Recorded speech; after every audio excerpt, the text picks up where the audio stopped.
Hey there, everybody! Welcome to our afternoon edition of Big Brother 22 All-Stars. We are still in day 29, and after the long live feed outage that we talked about this morning, check that video out in the description, we are coming with actual new gameplay-related updates now from a cranky Cody. Kevin shares his thoughts. We have the possible beginnings of what I want to call the bro battle of the ages that I may just be fan fictioning it in my mind that I want it to happen. You kind of were predicting that this was going to come up soon, about a week ago. Yeah, I have been trying to just pull this out into the universe because I want to see, to quote Jeff Probst in like a Survivor Immunity Challenge, two battering rams going at each other. That's right. With Cody and Tyler. But we'll talk all of this through. But before we do, if you guys do like this video, subscribe to the channel, give this video a like, and yeah, support us further. Hit that notification bell so you don't miss any other updates. We have our Patreon, we do live chats over there, and we also have our store that you can check out for a number of different shirts and other cool things.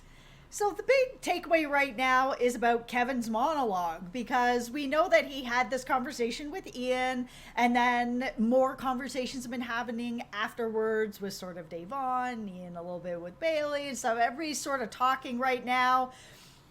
But where does Kevin really land? So he ended up having a conversation with us, Yep. the live feeders, where he revealed a little bit more of, yeah, you know, everything sort of with Ian is good. Everything with Davon is good. He said that Bailey reminds him of his cousin. So to me, that feels like if she's reminding him of a family member, that is a bond that he really wants to cultivate a little bit further with her, that he really likes her. So that is good news. The thing with Kevin right now is his reads have been bad a lot of this season, like, let's be real here, but I get the sense that Kevin is trying, and he wants to keep trying, and that's the part of Kevin that I relate to a lot, and that's probably why I picked him to win preseason, because I saw that in him in season 11, where he will constantly try to think about what his next move can be, and I think he's not there fully, mind you, but he's partially on a good path and saying, okay, Davon is someone he's really, really close to. He recognizes that Bailey is someone he likes, someone he wants to get to know a little bit more. It seems like he's not trying to sabotage Ian with any of the information that he and Ian shared, and he's already starting to think about, okay, how can I use all this information now if I end up winning head of household down the road? The fact that Ian and Kevin have not blown up what they've talked about, and that they've only shared it with Davon and Bailey, is now that we're at this point where it's been some time and they haven't shared it, tells me that this might be real. I hope it's real, because this is really their shot, and Kevin is at least sort of partially identifying the right people to be worried about moving into the next HOH, where it's people like Cody and Nicole, obviously the two people who are at the core of Ian's metaphorical octopus alliance. Yep. And then also you've got Tyler and Zoe, and he's even kind of identified Memphis as sort of being someone to be worried about. So he's got a better read on Memphis, I guess, in that way than Janelle and Kaysar ever did. The problem is that Kevin likes DANI. It really is the problem, isn't it? Yeah, and he wants to try to pull in Christmas. And again, that tells me that Christmas's game is very good. And some of the things that she has done early on with the safety suite and, you know, giving it to Ian, people don't know really where to read where Christmas is. She is still looking like she's a free agent. She's not being targeted as the big part of the alliance, even though she is over there with everybody. She's put herself in a really good spot. It's crazy. I didn't see it coming. Kevin, I wish I could telepathically send you some messages here. Number one, be wary of Christmas, obviously, because she's in that Blob Alliance. But number two, he kind of perceives DANI as sort of like the cool kid who wants to hang out with the nerds. And it's like, yeah, it's fine if you think about it that way. But if he won HOH, and he's talking a lot hypothetically here. He's not going and blowing anything up for him right now. But if he was to target DANI, I think he could do that as HOH and not really make all that many enemies out of anyone at this point. Yeah, I think even the idea that Enzo was possibly going to put her up, if she had went home, nobody's going to really be upset about this except for Nicole. Yeah, like, I think Cody's okay. We know Tyler would be more than fine with it at this point. Yeah. There's a lot of people who have some disdain towards DANI in the game right now, but I think if Kevin continues to work and just takes his time, and even when it comes to people like David, who we know is internally stubborn, but I think he even pegged David well, where he said that David is insecure and just wants to fit in and got really screwed over his first time, and so he's desperate to prove that he's a real all-star. Like, reads like that, it does make me feel like, Kevin, there is hope for you still. You may have disappointed me immensely in the first 3 weeks to the point where I wanted to pretend like I never picked you, but you still have potential in this game. The problem is the read on David is probably right, but it's too late. David is loyal over to Tyler, even though, yeah, he threw everybody under the bus. He is still over there, and David with his "you need to earn credit with me" 4 weeks in is a little bit late in the game to try to break through with David, because you said the word, he's stubborn, and he is stubborn, and he is where he is right now. I don't know that there's enough time or that David's even open to anybody outside of who he's already working with. Let's talk about Cody and the threat of the bro battle, which I really want to see. Cody's kind of cranky too, which kind of makes it feel like everything's going to get cranked up to 11. Yeah, he's been really cranky the past few days. Yeah, he's just... And we still don't know everything that happened last night. It doesn't sound like there was some huge event that happened in the house while the feeds were down or anything. Nobody's really talking about it. Yeah. So it does sound, though, that like maybe overnight Cody made it clear to Nicole that DANI is in pretty big danger, and Nicole was kind of like, she kind of did some of it to herself. So that is out there a little bit more now. Yeah, and we know how close Nicole and DANI are, so I'm sure that talk is going to be coming at some point for Nicole to try to reel DANI in, try to calm her down a bit. She can maybe right the ship. It hasn't gone so far yet that DANI can't change her game around. She can. And I think that Nicole's going to have that talk with her to just say, listen, we got to find a way to fix this. I think that we can, but you need to pull some of this back. Stop, as Cody said, planting seeds around the house, which is what DANI is doing. Everyone's caught on. She needs to stop. This is the bad news of this for me, is that I've made it clear that I want Ian to win the next head of household, because I want Ian to just really go in there with a wrecking ball and just like destroy a bunch of stuff coming up. But if DANI finds out that she's being targeted, depending on what the next competition is, we still don't know that. Like, DANI may try really hard, and if it is hypothetically endurance, that's something that DANI could very easily win.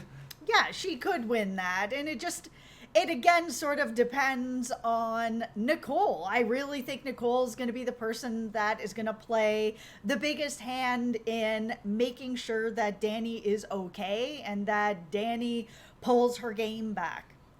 And Cody, you, first of all, you're kind of cranky at Memphis, you and Enzo both, which I kind of get, because Memphis is sort of slowly morphing into Jerry from his first season, where Memphis isn't that old, but I think he's got the bad back. He's just like going to bed really early. He's just not socializing with people all that much. You're describing me. Okay, now see, I love to go to bed at a reasonable time, and I do not socialize with anyone really outside of you. I stay up late playing Skyrim. This is the cross that I bear, but... I'm an old poot. I like to go to bed at a reasonable hour. Apparently Cody would not be fond of you going to bed at a reason, because this is apparently a real bugaboo for Cody at this point. And, yes, Memphis is sort of just like a shell of even the person he was 2 weeks ago at this point with this back, which I will sympathize for. And breaking a clavicle on reality TV, it is really painful to be up for a long period of time. Yeah, and I feel like Cody would be a little more understanding of having an injury and understanding that it takes time to heal, but I think other things that have already irritated Cody, because he's been really miserable for the past few days even before anything happened to Memphis. So I don't know. It just may all be sort of piling up, and now he's just blaming Memphis when Memphis is doing the right thing. He needs to heal himself. They're coming at Tyler too. Like, Enzo's like making fun of him being vegan. Enzo, I'm gonna get Angela to read her entire cookbook right in front of you for this, but it's just, I don't know what exactly it is that they're so turned up at about Tyler today, if it's just the whole Tyler befriended David and David screwed them over thing, or if it's like a machismo thing.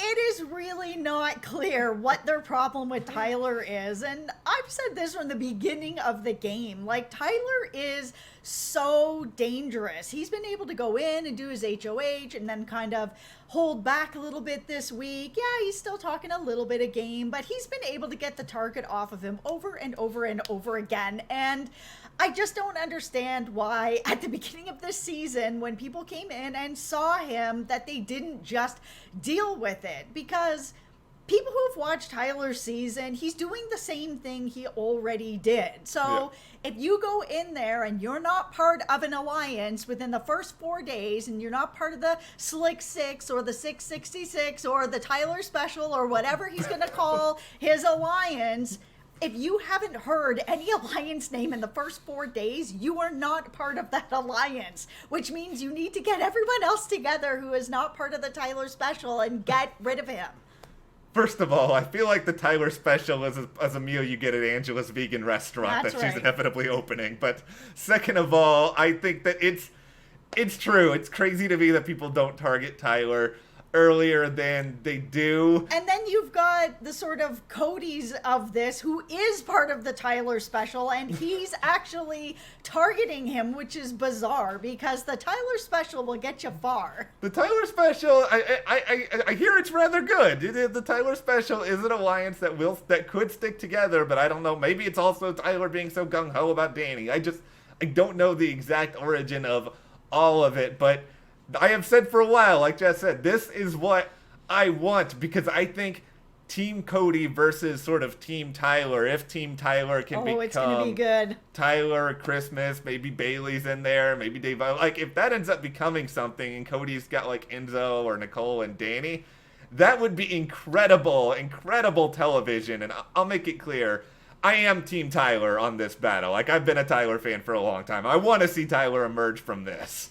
Tyler is a great player, and he is someone who can face adversity, which we've seen already with everything that happened with David, and then he was able to get on the other side of that. And that's what I want to see. If someone like a Tyler is going to win, I want to know that he can get over these, hurdles that are coming up. And Cody hasn't really had those exact same hurdles. Yeah, he still had some of the stuff with David, but the person who was really in trouble with that was Tyler.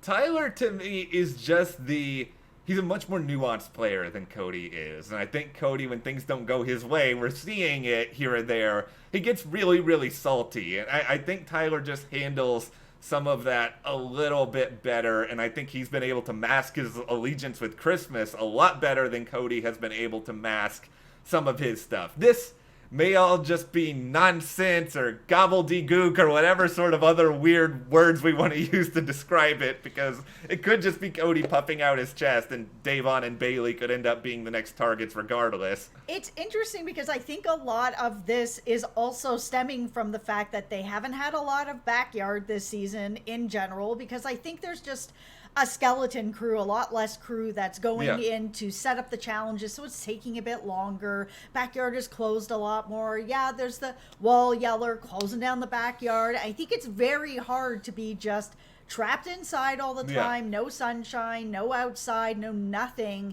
that it does make people a lot more cranky, on top of the fact that all these things are happening. And yeah, it seems that Cody is dealing with this the worst. Kaysar update time. There isn't that much of a Kaysar update. Kaysar's still probably being evicted. The fact that Kevin was mentioning Christmas so much as a potential ally moving forward, like, that's more solidification that Kaysar is gone. Now, One thing that's interesting to watch today, they did do the wake-up call in the house a little bit early. Yep. I don't know if that's because they're doing something for Facebook or they're going to do practice for an HOH or something like that. But unless they just hate the house guests at the moment, they want to torture them, there's usually a reason why they get them up a little bit earlier than usual. Yeah, Cody and Nicole were talking a little bit about that. Nicole thinks that it might have something to do with a Facebook thing or something like that. They don't know as of this point of what's going on. I wouldn't be surprised if it's one of those sort of things where they have like some annoying voice come on and be like, "Hey there, house guest, it's time to memorize all these things." I'm not going to do that anymore. That's annoying enough. I'd give myself a dislike for that. But I wouldn't be surprised if there is a memory challenge like that. And I don't want this, but watch old man Memphis win that and then be like, "See, I'm still tough even with my back." Yeah, and I kind of feel like originally I felt like there was going to be an endurance coming up because they have all of their challenges already mapped out this season. Yeah. But that maybe while Memphis is healing, that they do want to make it so that he doesn't end up pushing himself to injure himself, but wants to make it fair for everybody. So maybe they're going to switch it, what might have been an endurance, into some sort of a watch this scene and pick out whatever things are wrong or whatever it is so that he can actually just play. I think it's going to depend on what the next twist is. Like if there's another, because they need some content for the Sunday show. They need a twist. So yeah, they either need a twist or they're going to have to extend the HOH and we're going to get 30 minutes of an HOH competition on the show again. I feel like a twist has got to be coming up. The safety suite's already been over for a week. There's nothing upcoming that we all know of, so hopefully something's coming. Well, what do you guys think about Kevin's monologue, his ideas? Do you want the bro battle to commence? Let us know in the comments, and if you do like this video, give us a like, subscribe, support us further, check those links to the store, our Patreon, and we'll see you here next time.